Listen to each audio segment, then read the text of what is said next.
Welcome back mga idol.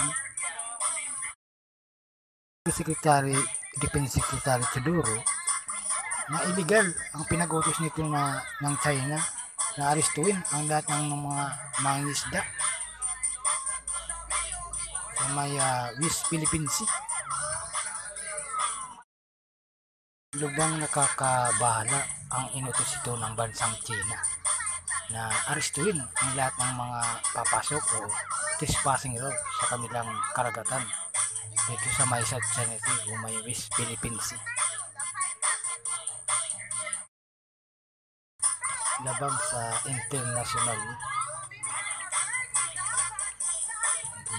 gagawin ng China, mga idol.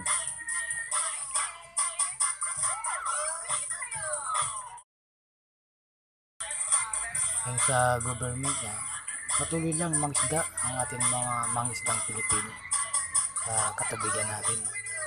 Kasi ating naman yan, West Philippine Sea. Thanks for watching.